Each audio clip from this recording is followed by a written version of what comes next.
370 की जो अभी सुप्रीम कोर्ट ने एक फैसला फिर से सुनाया कि उन्होंने हमारी जो पिटिशंस हैं, रिव्यू पिटिशंस, उनको रद्द कर दिया है। मैं उसके बारे में इतना ही कहना चाहूँगा कि 370 का एब्रोगेशन यहाँ के लोगों ने नहीं माना और उन्होंने अपना वर्डिक्ट जो है, अपने जो against the decision of the parliament,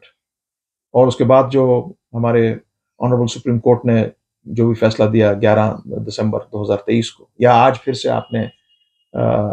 2-4 दिन पहले आपने फिर से रिव्यू पिटिशन को बिना सुने, आपके पास वो इख्तियार है, आपने उसको इन चेम्बर्स ही उसको डिसमिस कर दिया है। तो मगर यहाँ के जो हमारे अवाम है, जो यहाँ के वोटर्स हैं, उन्होंने साइलेंटली अपने इन फेजेस में, बारामूला में, श्रीनगर में, आपके फिर उसके बाद कल आपका अनंतनाग का ये इलेक्शन हो रहा है, तो यहाँ से, और फिर जम्मू में इसके पहले हुआ है, लद्दाख में है, तो साइलेंट मेजॉरिटी ने वोट दिया है इसके लिए कि जो फैसला आपने लिया है वो फैसला यहाँ की आवाम को कबूल नहीं है। पब्लिक का फैसला, people's verdict is the biggest verdict, उसके ऊपर कोई वर्डिक्ट नहीं है। हाँ, अब जो ये लीगल प्रोसेस जो हमारा है, लीगल प्रोसेस को एग्जामिन इस वक्त किया जा रहा है हमारी तरफ से, जो भी हमारे और पेशनर्स हैं, और जो फर्दर कोर्स होगा वो कॉन्स्टिट्यूशनल एक्सपर्ट्स के साथ इसमें बैठ के तय किया जाएगा कि आइंदा कोर्स हमारे पास क्या है।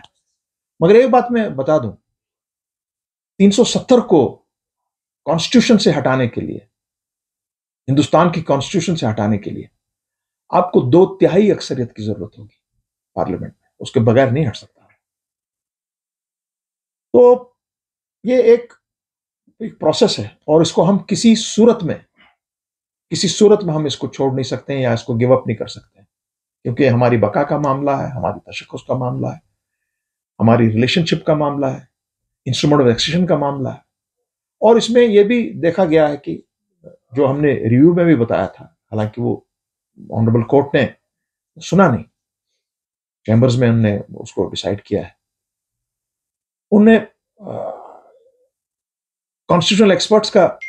लीगल लिमिनरीज का, रिटायर्ड चीफ जस्टिस, रिटायर्ड जजेस of the honourable supreme court, उन्होंने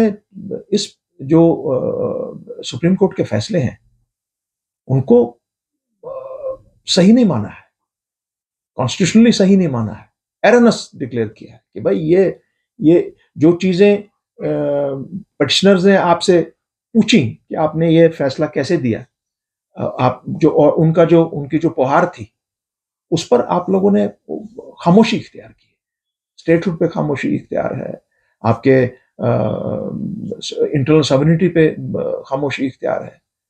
हमारे 2 टुकड़े आपके स्टेट ने किए हैं उस पर खामोशी इख्तियार है, गवर्नर के डिसीजन को कैसे उनने किया है, कैसे उसने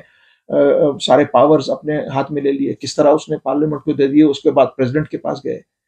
ये सब, और without a legislative assembly, without a people's government आपने ये सब चीज किए हैं। तो उसको बताया गया कि भाई with respect, with honour and dignity, क्योंकि हम सब ऑनरेबल सुप्रीम कोर्ट को उसकी बहुत इज्जत है पूरे मुल्क में नहीं, पूरे दुनिया में, और हम भी ऑनरेबल सुप्रीम कोर्ट के फैसलों के सामने में हम भी उनके फैसलों को अपने सराख पर रखते हैं। मगर ये वाला जो मामला है, इसको चूंकि हमारे जजेस ने भी, अपने चीफ जस्टिस ने भी जो रह चुके हैं उन्होंने, और जो कॉन्स्टिट्यूशनल एक्सपर्ट्स हैं जो माने जाते हैं दुनिया की नजरों में, उसमें से एक उनका देहांत हो गया फाली नरीमन का। फाली नरीमन साहब ने भी ये कहा कि नहीं भाई, ये जजमेंट जो है it is not as per what it should be, as per जो बताया गया था, एज पर द कॉन्स्टिट्यूशन, और many areas have remain untouched, और ये एररनेस है इन नेचर। सो इसको करने के लिए अब सुप्रीम कोर्ट के तो पिटिशन डिसमिस की है, मगर पीपल्स विल को आप डिसमिस नहीं कर सकते। मैं ऑनरेबल सुप्रीम कोर्ट को इतना ही कह सकूंगा कि पीपल्स विल इज अल्टीमेट, और वो बड़े साइलेंटली आपको हुकूमत हिंद को, बीजेपी की हुकूमत को, यह जवाब उन्होंने ऑलरेडी अपने वोट के जरिए दे दिया है। कल भी हमारे यहाँ वोटिंग है, उसके जरिए भी वो दे देंगे, साइलेंटली आपको बोल देंगे कि नहीं, ये डिसीजन हमको नामंजूर है। तो इसके साथ में एक चीज बहुत अहम है जिस पर बहुत कम लोग गौर करते हैं कि अगर ये फैसला कल को मान लिया जाए कि इसके बाद हमारी क्या क्यूरेटिव पिटिशन लगेगी या और कोई तरीका इसका इस्तेमाल होगा, अभी हमारे पास बहुत से दरवाजे खुले हैं। तो उसमें एक चीज ये भी देखना है आपको कि आपको ये भी मालूम होना चाहिए कि एट स्टेक क्या है। अगर ऐसा आप कर रहे हैं तो फिर एट स्टेक आपके जम्मू कश्मीर के बाकी एरियाज हैं, जो हमारा एरिया चाइना के पास है, जो हमारा एरिया जिसको आप पीओके कहते हैं, उसका क्या होगा? क्या हमने बंद कर दिया वो सब? नो, ये बहुत ही एक सेंसिटिव इशू है और इस चीज को एक पॉलिटिकली लोडेड मैटर है ये। तो इस पे हम चूंकि अब जम्मू कश्मीर की असेंबली के इलेक्शन आने वाले हैं, पहले तो government of India honourable supreme court की डायरेक्शन को पता नहीं कितने हद तक मानेगी। आपने अभी तक स्टेटहुड यहाँ पे डिक्लेयर नहीं किया है, हमारी स्टेटहुड आपने आपने वापस नहीं की है, in spite of the directions of the honourable supreme court, किसको जल्द से जल्द किया जाए, दैट इज स्टिल पेंडिंग। आपके हमारी स्टेट के दो टुकड़े इसी तरह हुए हैं, वो मामला भी इसी तरह पड़ा हुआ है। सो अब चूंकि